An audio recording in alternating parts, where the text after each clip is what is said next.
Indian government हमेशा crypto currency के पीछे पड़ी रहती है, लेकिन अभी फाइनली सुप्रीम कोर्ट ने अर्ज किया गवर्नमेंट को कि क्रिप्टो करेंसी को बैन नहीं किया जा सकता, इसको सिर्फ रेगुलेट किया जा सकता है। अभी क्लियर इंस्ट्रक्शंस आई हैं सुप्रीम कोर्ट की तरफ से, जिसके ऊपर अभी इंडियन गवर्नमेंट को काम करना ही पड़ेगा। इससे पहले आपको पता ही है कि इंडियन गवर्नमेंट ने जो भी किया है, अभी तक फाइनेंस मिनिस्टर ने जो भी किया वो सिर्फ इतना ही किया है कि इसको रेगुलेट ना करते हुए भी इसके ऊपर इतना बड़ा टैक्स और टीडीएस लगा दिया।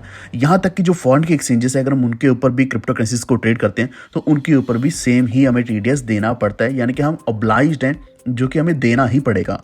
लेकिन वहीं अगर हम बाकी कंट्रीज़ की बात करें, जैसे कि दुबई का वारा है, तो वहाँ पे रेगुलेशंस को बहुत ज़्यादा ध्यान में रखा जाता है, यानी कि वहाँ पे न्यू रूल्स आए हैं, जिससे क्या है कि सारी एक्सचेंजेस को कंप्लाई करने की भी ज़रूरत पड़ रही है, और ये उनको सपोर्टिव इकोसिस्टम भी देते हैं ताकि ईजिली एक्सचेंजेस रन कर पाएँ।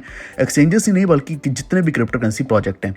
और सिमिलरली यहाँ पे तीसरी जो चीज़ है वो है एल साल्वाडोर, जो हम इस वीडियो में डिस्कस भी करेंगे कि उनका अगर हम देखें, उन्होंने क्रिप्टो करेंसीज को एक्सेप्ट किया, बिटकॉइन को एक्सेप्ट किया, बिटकॉइन में बाइंग करी, लगभग 6100 बीटीसी का रिजर्व इन्होंने मेंटेन किया। अब इसके बाद क्या है कि अभी इनका जो प्रॉफिट है लगभग $350 मिलियन से भी ऊपर जा चुका है, और वो भी सिर्फ और सिर्फ बिटकॉइन बाय करके रिजर्व में रखने पर। और रिजर्व तो मेंटेन कही है, लेकिन यहाँ पे प्रॉफिट भी आ गया, और इन्होंने क्रिप्टो करेंसी को इतना सपोर्ट किया कि इसके ऊपर कोई टैक्सेस भी नहीं है और इसको एज ए रेगुलर करेंसी भी यूज़ किया जाता है। तो आज की वीडियो में हम इसी के बारे में डिस्कस करने वाले हैं कि सुप्रीम कोर्ट ने क्या कहा है रेगुलेशन के बारे में, और बैन हटाने की बात इन्होंने करी है।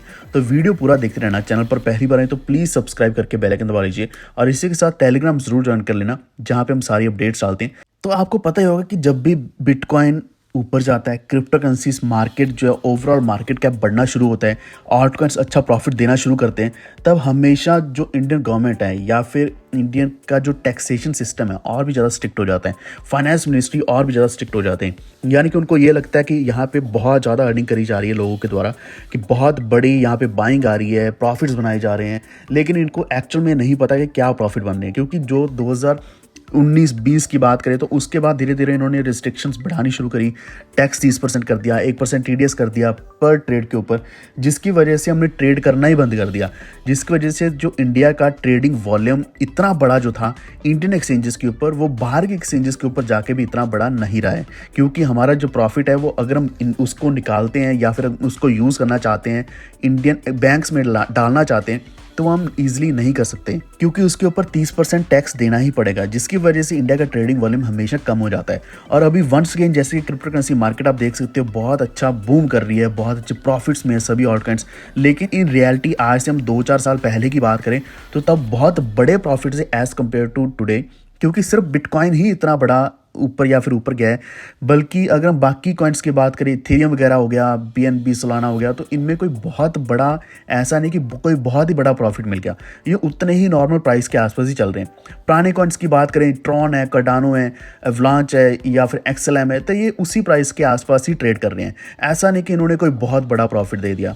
लेकिन फिर भी गवर्नमेंट जब भी देखती है मार्केट ऊपर जा रही है, तो उनका कंसर्न एक ही होता है कि किसी न किसी तरीके से क्रिप्टो करेंसीज को रिस्ट्रिक्ट कर दिया जाए, या फिर इसके ऊपर और भी ज़्यादा टैक्स लिया जाए, या फिर किसी न किसी तरीके से ट्रेडिंग को बैन कर दिया जाए।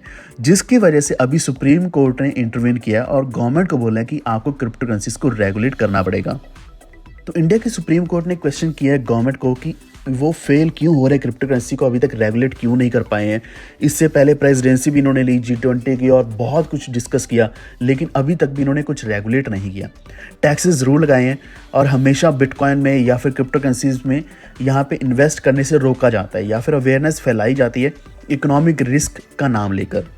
लेकिन रियलिटी ये है कि पहले जब क्रिप्टो करेंसीज में ट्रेडिंग ज़्यादा होती थी, जब कोई टैक्स या टीडीएस नहीं था, तो उस वक्त पे ट्रेडिंग वॉल्यूम भी था, प्रॉफिट्स भी बनते थे, और वही प्रॉफिट कहाँ पे खर्च होते थे, वो डायरेक्टली इंडिया के इकोनॉमी को ही ग्रोथ दिखाते थे, यानी कि उसी में हमें ग्रोथ देखने को मिलता था, GDP हमारा बढ़ जाता था। तो अभी यहाँ पे एक चीज़ जो सुप्रीम कोर्ट ने एक्सप्रेस की है, उनका कंसर्न ये है कि BTC की यूजेज, क्रिप्टो करेंसीज की यूजेज अभी भी उतनी ही है, यानी कि अभी भी बढ़ रही है, लेकिन रेगुलेट सही ढंग से ना किए जाने की वजह से क्या है कि यहाँ पे टैक्सेस की बात नहीं करी जा रही, ये अनरेगुलेटेड चल रहे हैं, यानी कि अगर यहाँ पे कोई बड़ी प्रॉब्लम आ जाती तो उसको कौन हैंडल करेगा? गवर्नमेंट नहीं हैंडल करती।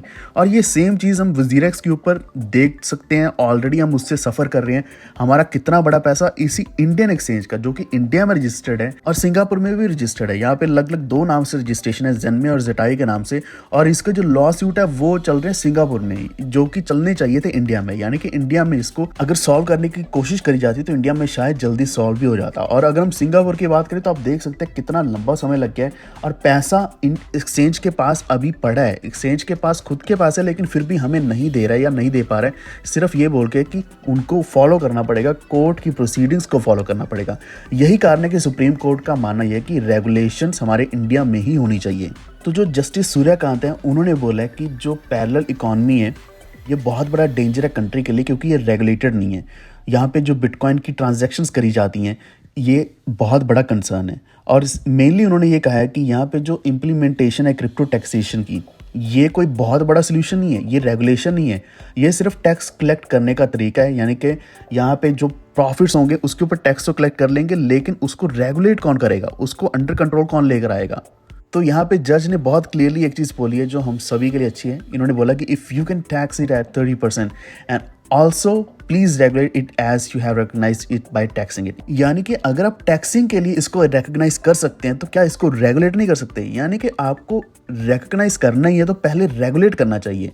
अगर आप इसको एक्सेप्ट करना चाह रहे हैं समहाउ तो पहले रेगुलेट करो, फिर उसके बाद टैक्स लगाओ। लेकिन गवर्नमेंट ने क्या किया, इन्होंने सीधा टैक्स लगा दिया। तो यहाँ पे जो सीनियर लीगल ऑफिसर्स थे उन्होंने बोला कि वो इस इंस्ट्रक्शन को फॉलो करेंगे और क्रिप्टो करेंसी की रेगुलेशन बहुत जल्द आ जाएगी। तो फाइनली अगर इसको लेकर कोई भी स्टेप लिया जाता है, जो कि पास्ट में लिए जा रहे थे, लेकिन अभी कोई भी स्टेप लिया जाता है वो हमें पहले ही दिख जाता है कि ये कोई रियल स्टेप नहीं है या फिर रियलिटी में कुछ बड़ा नहीं होने वाला। अगर होता है तो हमारा वजीरेक्स जैसे जो प्रॉब्लम्स चल रही हैं वो सॉल्व होंगे, या फिर और भी जो एक्सचेंजेस सफ़र कर रही हैं ट्रेडिंग वॉल्यूम की वजह से, उनके ऊपर भी ट्रेडिंग वॉल्यूम आना शुरू हो जाएगा और हम ईजिली INR से ही डिपॉजिट्स विड्रॉल्स कर पाएंगे क्रिप्टो करेंसी एक्सचेंजेस के ऊपर। अब यहाँ पे अगर हम देखें तो ये स्ट्रिक्टली भी चल रहा है, जैसे कि 19 जून तक की डेडलाइन दी गई है दुबई के वारा के द्वारा। वारा का मतलब है वर्चुअल एसेट रेगुलेटरी अथॉरिटी, जो कि दुबई का खुद का है, जहाँ पे इन्होंने एक्सचेंजेस को रेगुलेट करने के ऊपर काम किया हुआ है और क्रिप्टो करेंसीज अलाउ करी हुई है। क्रिप्टो करेंसी को भी रेगुलेट सही ढंग से किया हुआ है, यानी कि यहाँ पे कोई रिस्ट्रिक्शन नहीं है, खुल के ट्रेडिंग भी होती है और जो क्रिप्टो प्रोजेक्ट्स नए आते हैं उनको पूरा खुल के सपोर्ट भी मिलता है। और यहाँ तक कि रिपल के कोई 2 बड़े कस्टमर्स है UAE में जो रिपल पेमेंट्स एक्सेप्ट कर रहे हैं इस वक्त। तो इस तरीके से अगर बड़े प्रोजेक्ट्स के साथ इंटीग्रेशन होता है, अगर इंडिया में होने लग जाए तो इंडिया बहुत आगे बढ़ सकता है। लेकिन अगर इंडिया एक्सेप्ट ही नहीं करेगा क्रिप्टो करेंसी या फिर ऐसी न्यू लेटेस्ट ब्लॉकचेन जैसी टेक्नोलॉजीज को, तो हम हमेशा की तरह पीछे रह जाएंगे। अब इसी के साथ आप एल साल्वाडोर की ही बात कर लो, जहाँ पे क्रिप्टो करेंसीज को एज ए करेंसी माना जाता है, यानी कि वहाँ पे लीगल टेंडर माना जाता है। वहाँ पे क्रिप्टो करेंसी से भी पेमेंट हो जाती है, पेमेंट रिसीव भी हो जाती हैं। तो वहाँ पे उन्होंने $350 मिलियन प्लस का रेवेन्यू भी जनरेट कर लिया। इनफैक्ट आई मीन टू से प्रॉफिट भी जनरेट कर लिया, जो कि अगर बिटकॉइन का एक्चुअल वैल्यू देखें ग्रोथ के बाद $644 मिलियन के आसपास बन रहा है। तो अभी इन्होंने 124% का पोर्टफोलियो ग्रोथ देखा है एल साल्वाडोर में। तो अभी एल साल्वाडोर क्या कर रहा है कि डेली एक BTC बाय कर रहा है, जिससे क्या है कि अभी इन्होंने 6100 BTC इकट्ठे कर लिए हैं। तो आप देख सकते हैं इन कंट्रीज में किस तरीके से ग्रोथ आ रहा है। यहाँ तक कि एल साल्वाडोर जैसी कंट्री भी बहुत पिछड़ी हुई कंट्री है, लेकिन अभी क्रिप्टो करेंसी की वजह से, ब्लॉकचेन की वजह से बहुत आगे बढ़ रही है। तो आपका क्या मानना है इसके बारे में, एक बार नीचे कमेंट करके ज़रूर बताना। नेक्स्ट वीडियो आपको किस कॉइन या प्रोजेक्ट के रिलेटेड चाहिए या एक्सचेंज के रिलेटेड चाहिए, जैसे कि वजीरेक्स, उसके ऊपर मैं जल्दी वीडियो लेकर आऊँगा। प्लीज़ इस वीडियो को लाइक एंड शेयर जरूर कर दें और हमारे चैनल को सब्सक्राइब करके बेल आइकन दबा लीजिए। Stay tuned, thank you.